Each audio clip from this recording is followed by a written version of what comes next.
Seminole High School, fellow Seminole Indian, as I should say, a Seminolean, my alma mater.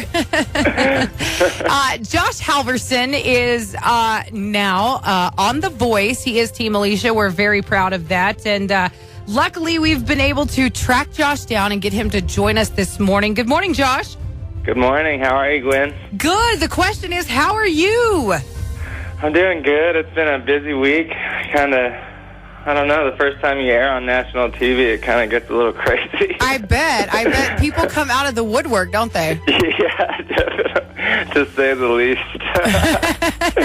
No, it's been the greatest experience, though, of my life so far with music. It just, I don't know, it's everything I've worked for over the past, I've been trying to do music professionally for the past 12 years, so it's fine. A lot of persistence, a lot of hard work, and it's finally starting to pay off, and it's just amazing that Alicia Keys believes in my music and what I'm doing. Well, it wasn't only just Alicia Keys. It was Miley and Blake as well. Yeah, Blake, he turned around, and, initially I was going into it thinking, like, if he turned around, like, he was going to be my number one, because we're rooted from the same area. He's southern Oklahoma, but, it's right there by the panhandle anyways, and he knows the same kind of demographic, and I'm sure we grew up with the same kind of type of people, and I don't know. I thought that's who I was going to go with initially, and then in the moment, I just kind of went with my heart, and Alicia said that she likes to make music that feels good, and that's what I'm about. That's why I play music. I try to, it's a release for me based on that feeling, but it's also a release for whoever's listening, because it gets them in touch with themselves and their own individuality.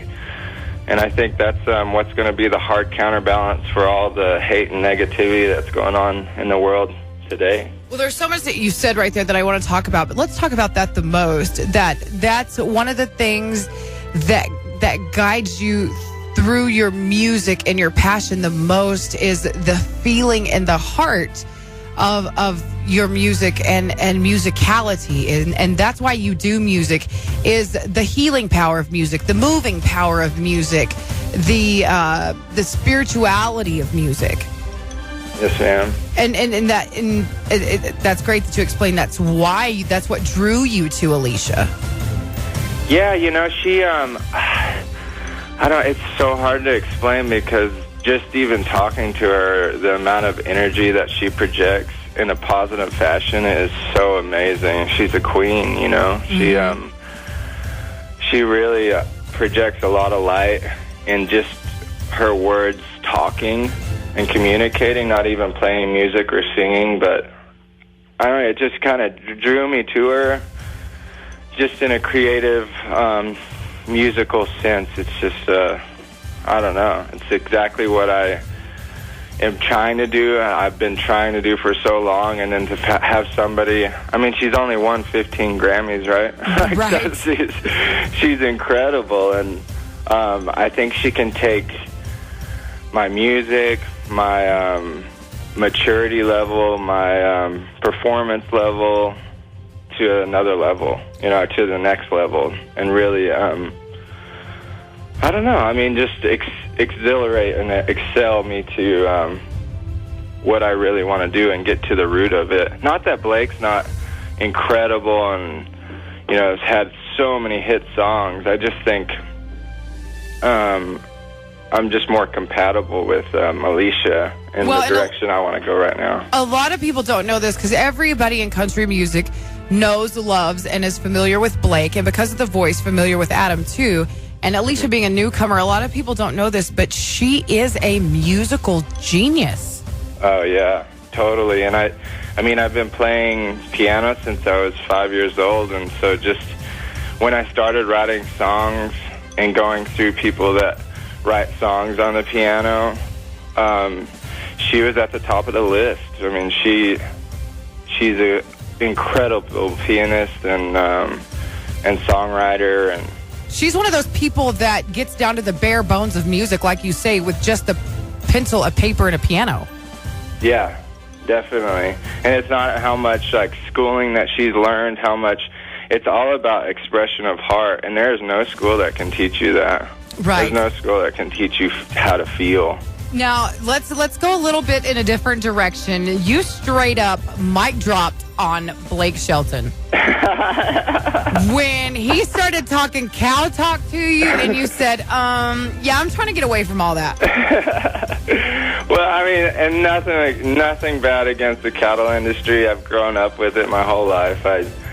I love it. I mean, it's like the back of my hand. It's right. like breathing, you know. I know it so well. And just so funny because Blake thought that's what he was going to use to connect you, and you're like, no, see, that's not what I'm trying to do here. No, there's just a burning desire inside of me to play music and support my family with music. Mm-hmm. And I don't know, I was on this cloud nine experience. You know, it's the best, I mean, the highest energy, pressure, whatever you want to call it, situation, like performance level I've ever been on. And then so I'm on this cloud nine, and then all of a sudden Blake starts talking about cattle, and it just brought me right back down to reality. Yeah. I was like, wait a minute, I don't want this to be about cattle right now. I just want to enjoy this like musical experience. How did you feel when that first chair turned around?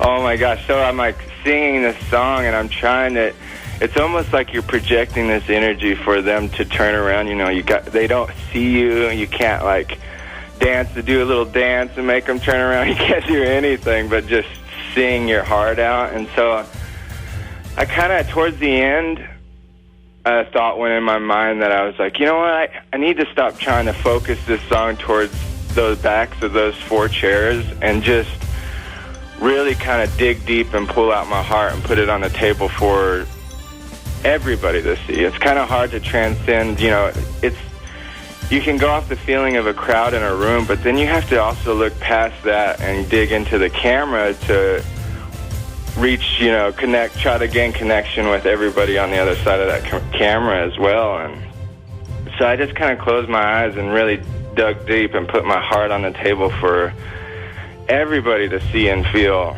And I opened my eyes at the end of the song, and there was 3 chairs turned. I don't know how it happened, when it happened, or what was happening, but I just really had to center myself and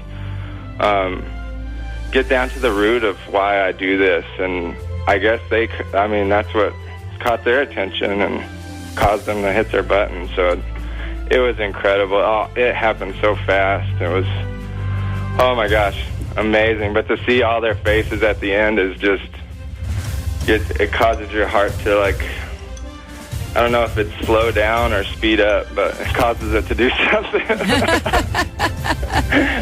Well, I do have to say, I'm not a fan of Miley, so I have to say that I'm glad you didn't go with Miley. But, I would have been happy with either one, Alicia or Blake. But earlier you said that you initially thought that you would go with Blake, and you hear so many of the contestants say that, going into it, you think you're going to pick one coach, and then when you get right there, your heart starts racing, and then you just go, oh my gosh, this is the way I had to go. Yeah. And it's totally different than what you thought, which is what you said earlier.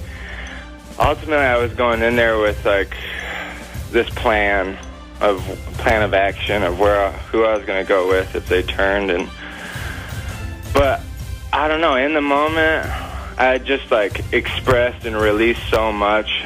I just wanted to listen to them talk, and that's how I take everything in my life at face value anyways. You know, I've always done that. You know, I guess maybe that's where we grew up, just looking somebody in the eye and being, like, talking to somebody on that level. Mm-hmm.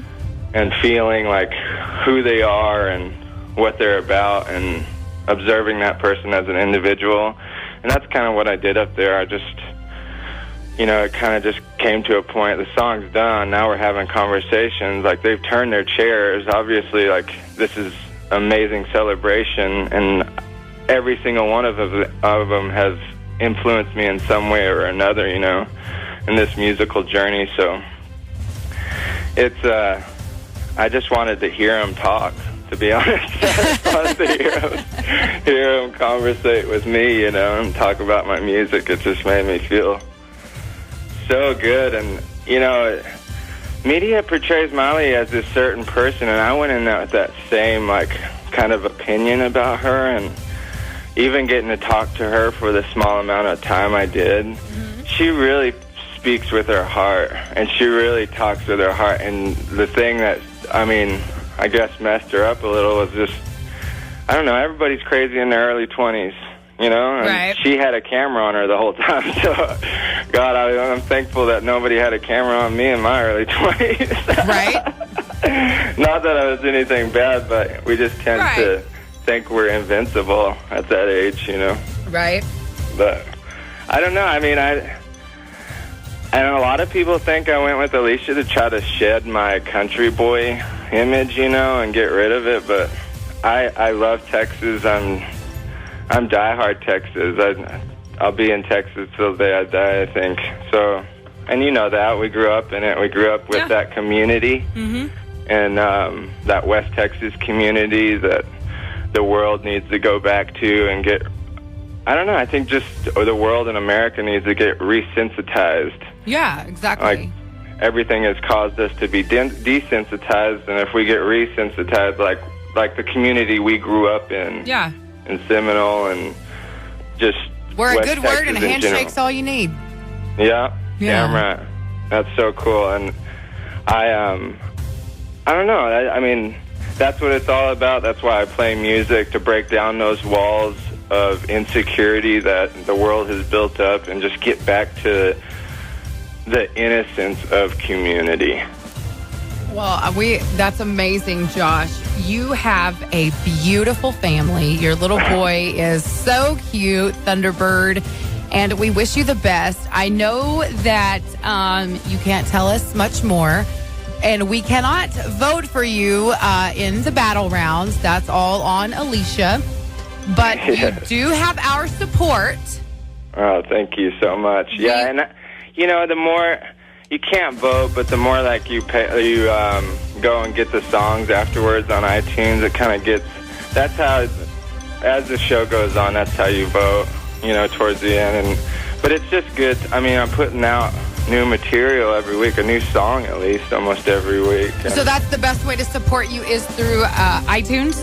Yeah, like Forever Young's on there right now, and it's the best recording I've ever done in my life. Like, I put out multiple records, but to get to record in Jim Henson's studio where the Muppets were created. Oh, that's awesome. Yeah, and where, like, Charlie Chaplin lived and, you know, did all his silent films, and, I mean, it's top-notch. And, I mean, I've just never heard myself over the speakers that well, so I'm just trying to encourage everybody to pick it up. And all right, so here's how you get this done. To support Josh Halverson, a local Permian Basin boy, a local Seminole boy, go to iTunes.com, purchase his, right now he's got Forever Young. Tonight is the last live blind auditions, and then we move into the battle rounds, which will follow The Voice, and of course I'll let you guys know when Josh will be on the battle rounds. And then, Josh, tell them how to follow you on social media. Well, everything that I'm under on social media is Josh Halverson Music. And so you can go Facebook.com/Josh Halverson Music. Instagram is Josh Halverson Music. My website's JoshHalversonMusic.com. So it's pretty easy. Or just Google. You can Google Josh Halverson, and it'll all pop up there. And they're going to have a recap of the blinds tomorrow, so I'm sure it'll be the best of the blinds.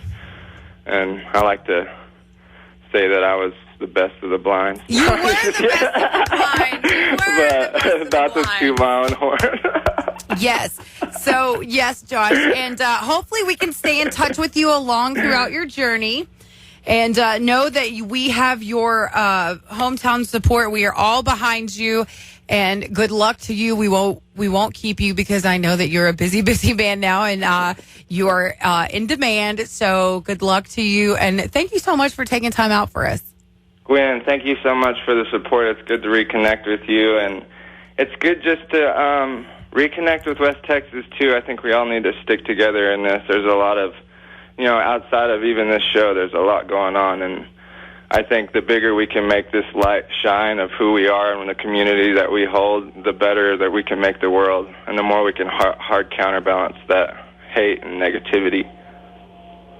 Well, thanks, Josh. We will keep up with you and definitely